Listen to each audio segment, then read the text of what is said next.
hoy me gustaría hablar un poquito sobre un tema, porque vamos con la serie sobre los personajes bíblicos. Estamos estudiando Moisés, ¿no? Uno de los personajes muy importantes del Antiguo Testamento, y hoy me gustaría tratar del tema Moisés y la antivocación, con base en ese texto de Éxodo 2, 11 a 15. La voluntad de Dios se debe hacer por el camino de Dios. Este texto es parte del trasfondo de la vida de Moisés, que tuvo inicio con la historia de su nacimiento en el capítulo 2, ¿no? Los primeros versículos del capítulo 2. En general, este trasfondo se presenta en tres periodos principales. El periodo de su niñez, vivido en la casa de sus padres biológicos, que eran también esclavos, ¿no? Versículos 8 y 9, estamos hablando del capítulo 2, ¿no? Versículos 8 y 9. Luego, en segundo lugar, el periodo en que ha sido criado en la corte de Faraón, recibiendo la mejor educación de su época. Y luego el tercer periodo, que fue en el desierto de Madián y Sinaí. Son los tres periodos que ocupan la vida de Moisés dentro de ese trasfondo que tenemos para entender su propio camino de vida, ¿no? Así el texto que tenemos hoy, los versículos 11 a 15 del capítulo 2, en este texto tenemos ante nosotros lo que se refiere al evento que ha provocado la transición entre el periodo en que Moisés ha vivido en la corte de Faraón y el último periodo en que Moisés se fue a vivir fugado en las tierras, en el desierto de Madián. Entonces, ¿cómo sucedió que un príncipe de Egipto, posiblemente uno de los principales comandantes del ejército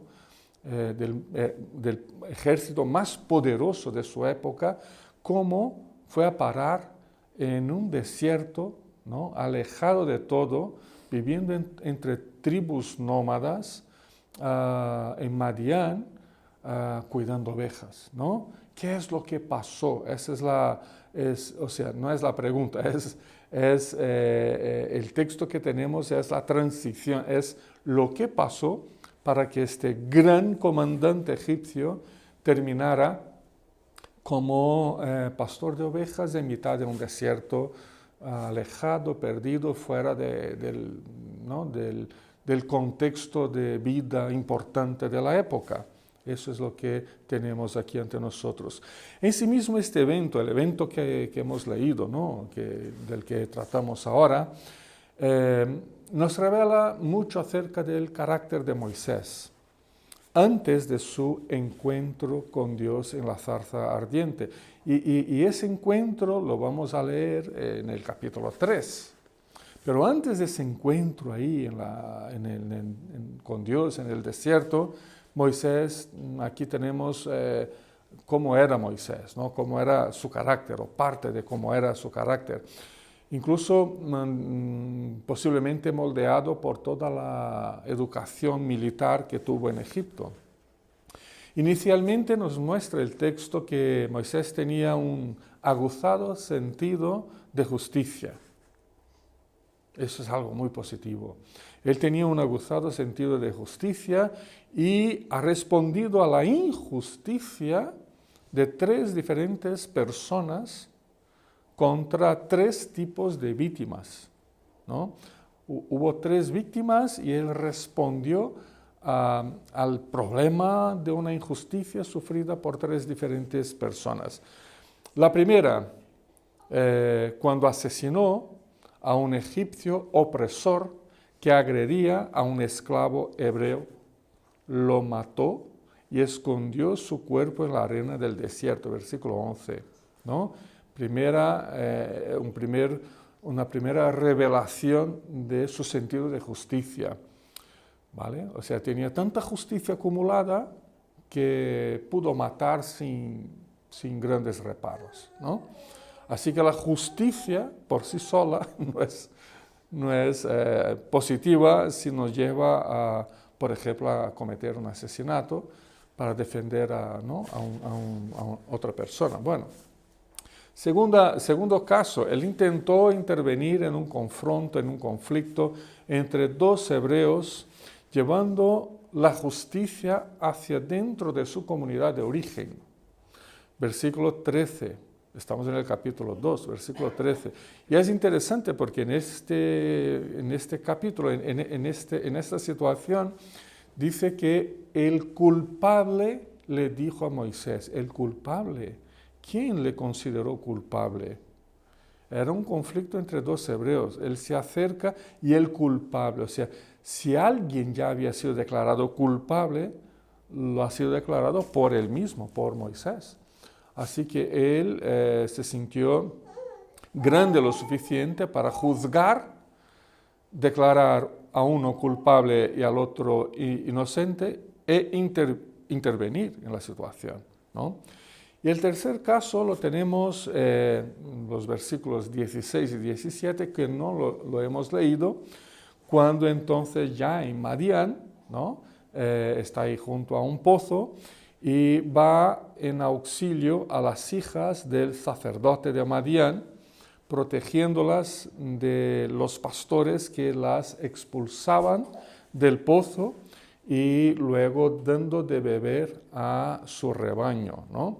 Y es curioso porque era un grupo de hombres, un grupo de pastores que estaban acosando a estas chicas y él solo pudo con este grupo de hombres, ¿no? Lo que significa que el Moisés que tenemos en estos tres eventos, que son seguidos aquí en el texto, aunque el último no lo hemos leído, era un Moisés todavía muy egipcio en su forma de entender las situaciones, en su forma de ejercer la justicia y en su forma de resolver los problemas, ¿no? Él se enfrentaba a las personas. Claro, salió huyendo de Egipto y al salir no pudo ponerse ropas de esclavos para huir, disfrazado de un hebreo esclavo. Huyó con lo que llevaba encima, ¿no? O sea, con sus trajes militares egipcios y con sus armas, posiblemente con su espada de buen acero, con su escudo, y así llegó a Madián. O sea, un comandante militar egipcio se pone delante de un grupo de 6, 10, 12, 15, no sé, un grupo de pastores y les hace salir corriendo de la situación porque 12, ¿no? Para enfrentarse a un militar egipcio era poco, ¿no? Era poco. Él podía con los 12, con los 10, con los 20, con los que fuera, ¿no? Era egipcio en toda su forma de entender su propia vocación, su propio sentido de justicia. Bueno, los dos primeros casos ocupan la historia que tenemos aquí, ¿no? Y nos llevan a preguntarnos acerca de las razones que llevaron a Moisés a tomar esas actitudes. Ciertamente son hechos que nos revelan que Moisés tenía un sentido de justicia que lo impedía actuar o que le impelía a actuar a favor de los que sufrían alguna forma de injusticia o de opresión. Su preocupación en estos casos ha sido la de defender a las víctimas de diversos tipos de agresión y hacer que la justicia fuera promovida conforme cada caso y conforme su sentido de justicia. No hay duda de que su sentido de justicia lo ha acompañado por toda su vida. Fue transformada después de su encuentro con Yahvé, el Dios, ¿no?, que se revela en la zarza. Su sentido de justicia pasó por una transformación, pero no dejó de existir, ¿no? No dejó de existir porque él tenía eso, era parte de su propio ser, ¿no? Ese sentido le acompañó por toda su vida y en su momento, al ser transformado por la acción graciosa de Dios, se transformó también en un instrumento muy útil en la conducción de los juicios, de las causas de los hebreos a lo largo de todo el Éxodo. él tenía esa capacidad. Y eso le ha dado las condiciones necesarias para interpretar a los 10 mandamientos, al decálogo, y enseñar al pueblo cómo cumplirlos, cómo vivirlos en sus diferentes dimensiones de vida humana y en la nueva sociedad que estaban empezando a construir. Sin embargo, si vamos al Nuevo Testamento, en Hechos capítulo 7, 25, en su defensa delante del Sanedrín, Esteban se refiere a esta experiencia de Moisés. Y entre el asesinato del egipcio y su intento de reconciliar a los dos hebreos que se peleaban, Esteban incluye un comentario que es muy interesante. Un comentario que es una interpretación del Nuevo Testamento del evento que estamos leyendo y tratando, ¿no? Y el comentario de Esteban es el siguiente. Moisés dice: suponía que sus hermanos reconocerían que Dios iba a liberarlos, pero ellos no lo comprendieron así. Repito, dice Esteban, Moisés suponía que sus hermanos reconocerían que Dios iba a liberarlos, pero ellos no lo comprendieron así. Con esa afirmación Esteban nos muestra con bastante claridad que Moisés se veía como el liberador del régimen de esclavitud en que vivía su pueblo en Egipto. Era como él se veía, como él se sentía. Estaba convencido de que ese era el camino de Dios para su vida. Estaba convencido de que él era el vocacionado, el llamado de Dios para sacar a los hebreos de aquel infame estado de esclavitud y de deshumanización. No había nadie mejor que él para ocupar ese lugar, ese puesto. Veía en sí mismo todas las condiciones necesarias para hacer esta obra de Dios. Claro, muy distinto de cómo él se verá dentro de unos años, cuando está ante el Señor ahí en la experiencia de la zarza, el capítulo 3 de Éxodo, cuando dice: Señor, pero yo no sé hablar. ¿Cómo que no sé hablar? Soy pesado de lengua. ¿Cómo que no sé hablar? Has tenido la mejor educación clásica que te pudo dar el país más poderoso del mundo, como príncipe de ese país, ¿no? Pero es interesante porque de alguna forma sí que él tenía razón en verse como la persona adecuada para ocupar la función de liberador, porque era hebreo de nacimiento, ¿no? Era hebreo de nacimiento, por tanto era su pueblo, aunque no vivió con ese pueblo toda su vida. Bueno, los 6 primeros años de vida, pero después no.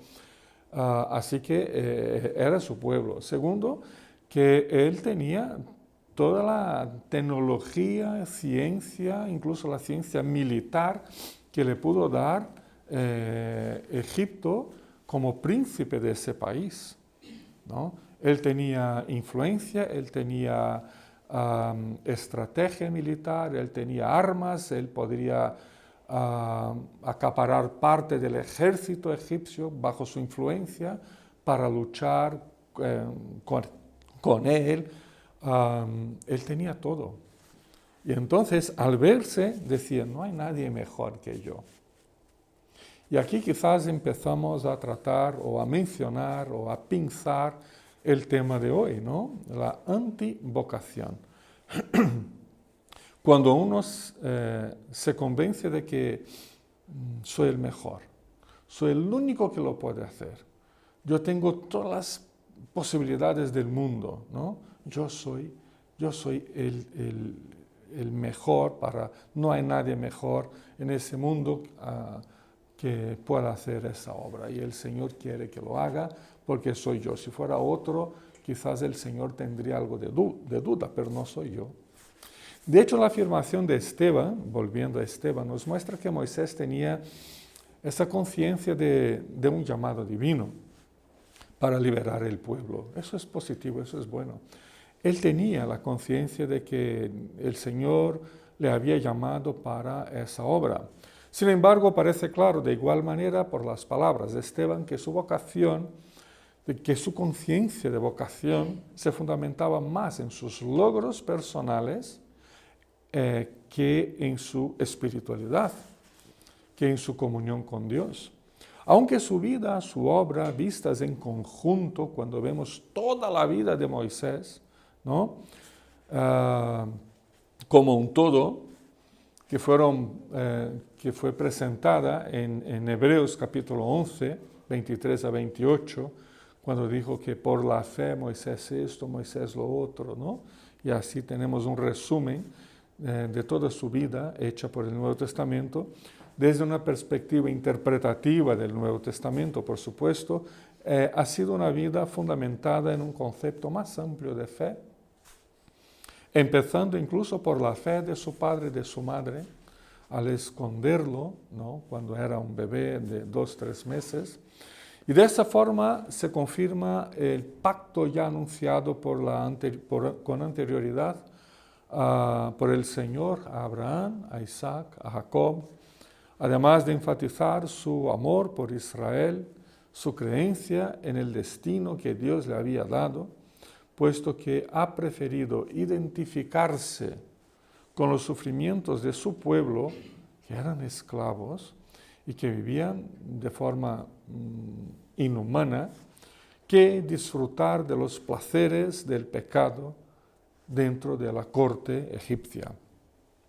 En otras palabras, siguiendo la línea de Hebreos capítulo 11, las expresiones que se repiten por la fe en la vida de Moisés, por la fe, varias veces, Hebreos 11, se refieren a sus pasos con el Señor a lo largo de toda su vida y no a la supuesta perfección, la supuesta invulnerabilidad de su fe, de su vocación, de su espiritualidad.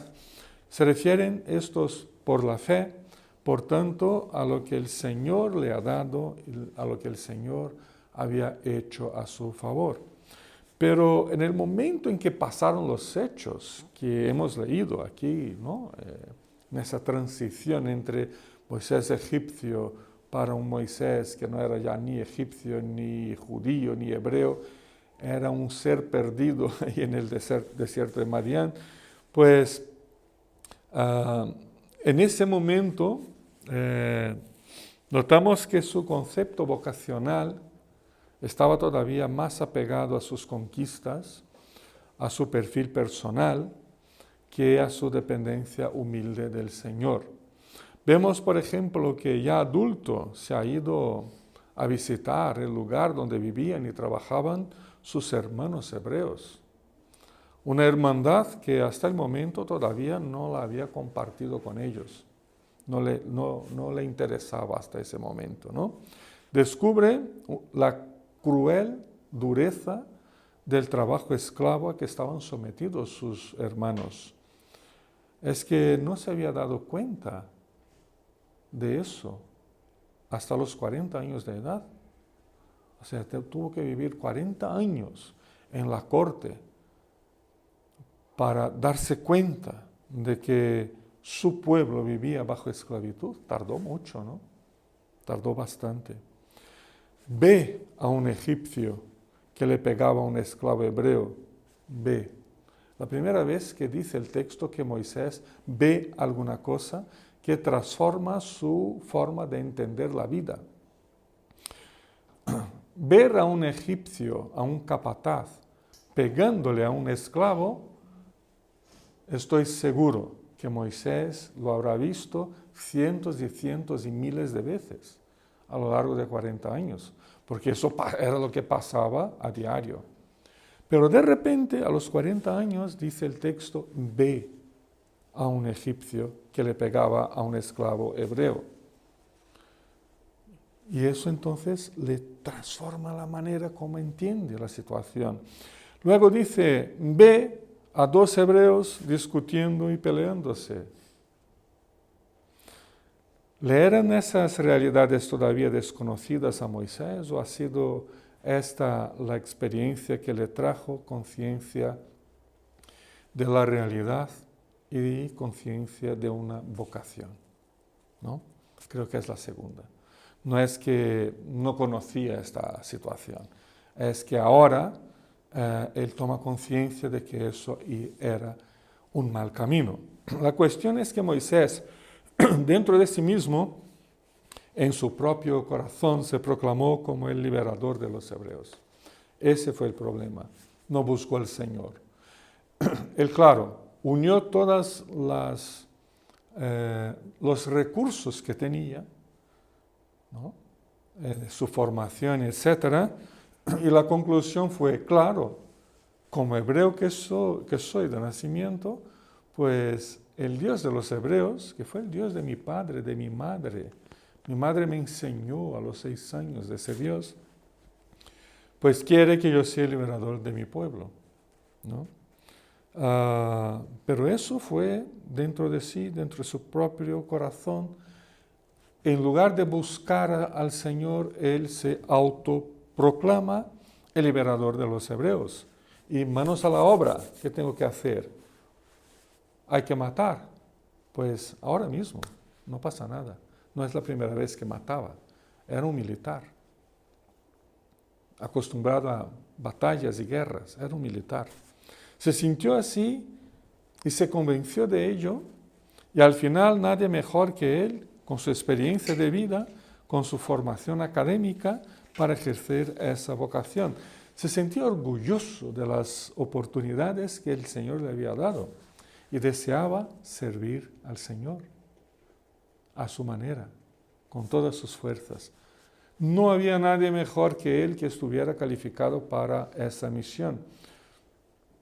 A ver, repetimos, había sido rescatado, salvado milagrosamente de una muerte cierta al nacer, bajo la espada de los soldados de Faraón, ¿no? Al nacer, a los 2 días de nacer. Segundo, salvado de ser comido por un cocodrilo, y los cocodrilos del Nilo hasta hoy son famosos por su tamaño, ¿no? De 6 a 8 metros puede llegar una bestia de esa. Un bebé de 3 meses era como un bocado, una merienda para un cocodrilo, así, en el Nilo. Salvado de o ahogarse o ser comido por una bestia. Llevado a la casa de sus padres biológicos, de los que heredó la fe, hasta el día que fue llevado al palacio, donde recibió la mejor educación que había en el mundo. Ciertamente ocupó un lugar de importancia en el imperio egipcio. Ya había abandonado y dejado todas las regalías de la corte para vivir y para identificarse con sus hermanos hebreos. ¿Quién mejor que él?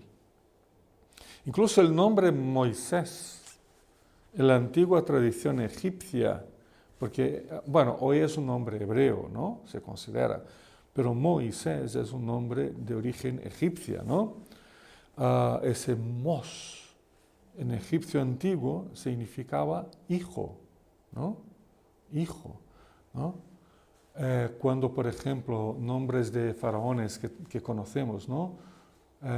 Tutankamós, ¿no? Hijo de. Ese Mos, hijo, es la palabra hijo, y tiene un sentido pasivo. Tiene un sentido pasivo. La princesa lo adoptó como su hijo, era hijo de la princesa, hijo de la hija del faraón, ¿no? Pero en la tradición hebrea israelita, también más antigua, vino a tener el sentido de sacar hacia afuera, ¿no? Que también en parte es de donde sale la palabra hijo, ¿no? Sacado hacia afuera de su madre. Pero ya ahora no con el sentido pasivo del egipcio, sino que con un sentido más activo, ¿no? De sacado. Hubo una acción, no hubo simplemente una adopción, que es totalmente pasiva para el niño, sino que hubo una acción de que fuera sacado del agua, ¿no? Por ejemplo, por la hija de Faraón. Y él se veía entonces como el Moisés del pueblo. El Moisés del pueblo era el que iba a sacar al pueblo de su esclavitud hacia una tierra prometida, que iba a sacar el pueblo hacia fuera de la esclavitud. Ese sentido lleva también en su nombre. Y todo eso creo que le trastornó un poquito, ¿no? Un hombre que apuntaba a la esencia de la vida de Moisés en el futuro, a su papel como líder en la salida de Israel de la esclavitud, ¿no? Incluso la palabra Éxodo, que es el nombre del libro que cuenta esta historia, que ya es una palabra griega, ¿no? Éxodo en griego, incluso o en el griego moderno, significa salida, ¿no? Vas a Atenas y ¿dónde está la salida? Procura la palabra Éxodo y sigue por ahí, ¿no? Éxodo significa salida, ¿no? Pues ese era Moisés, ¿no? Ese era Moisés. Y él se veía entonces como el verdadero misionero, como el verdadero hombre del Señor para su pueblo, pero fundamentado en la fuerza, en la acción humana, y al fin y al cabo, al final de la historia, tuvo miedo y tuvo que huir de Egipto al desierto, sin despedirse de nadie, sin poner un disfraz de esclavo para salir huyendo, o de gente de a pie egipcia, no. Tuvo que fugarse con lo que llevaba encima. Y en ese momento de su vida los ojos de Moisés no estaban puestos en Dios, pero en el hombre, en sí mismo como hombre. Y el miedo, el temor del hombre se torna en una trampa. Y eso fue lo que le pasó en ese momento de su vida. En otros momentos vamos a ver cómo todo cambia, ¿no? En el futuro la experiencia de Moisés será otra, pero en ese momento no. Sin embargo, no nos podemos olvidar de que por más equivocado que estuviesen los fundamentos vocacionales de Moisés en aquellos días y su actitud violenta para con el egipcio, ciertamente ha sido una manera extraña del propósito providente de Dios de guiarle a Madián. Él tenía que llegar a Madián. Ese estaba en los propósitos de Dios.